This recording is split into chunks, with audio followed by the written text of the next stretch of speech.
Hi guys, it's me Amirul. So today aku buat vlog untuk our last day STPM. So hari ni merupakan kita punya last day STPM, which is kita orang akan ambil subjek sejarah for ulangan 2.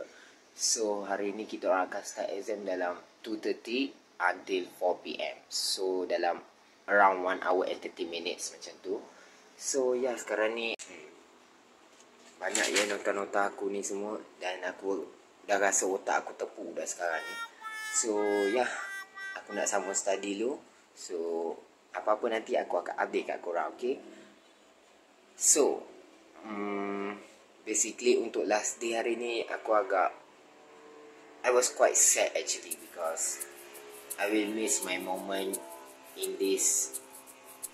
Walaupun dia crazy, tapi I will miss that moment. I will miss this moment forever and ever.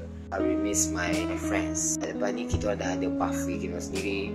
We have our own future. So we might not see each other after this, but it's okay.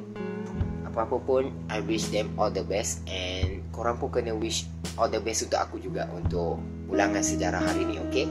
So kita jumpa lagi. Bye-bye. 2,000 years later. Ni dah tak ada bazar Ramadan lah. Kalau ada pun 1-2 gerai je guys. Dah tak ada dah guys. Dulu kat tepi-tepi ni semua ada bazar Ramadan, tapi sekarang dah tak ada. Aku pun tak tahu nak beli apa ni. Kenapa dah tak ada bazar Ramadan lah sekarang? Aku pun tak tahu kenapa. Dah lah, aku nak U-turn balik lah guys. Kita dah tengah kick hype ni, tiba-tiba tak ada bazar Ramadan pula. Tak apalah, kita cari tempat lain.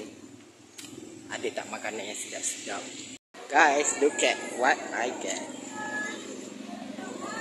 Oh, adalah guys.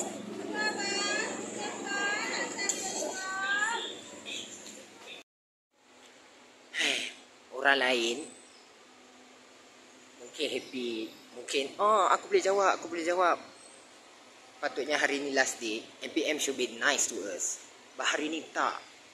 Paper kita orang hari ni, ya Allah, apa yang aku baca, apa yang kita orang bincangkan together masa group study, apa pun tak jalan. Tapi nasib baik ada satu je soalan yang aku baca dan aku boleh jawab.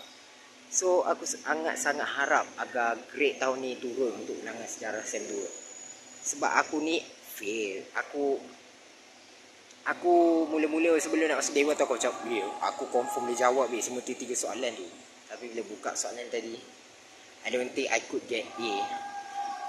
So aku rasa aku boleh dapat D ataupun D plus je.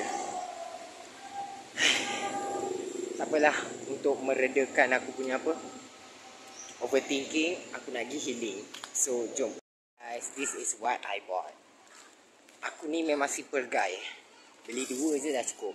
Tak macam orang lain beli 10 lah, 1 pun tak makan. Aku beli nasi goreng udang dengan lai cikang. Lai cikang ni favourite aku. Tak dapat lai cikang, memang mengamuk.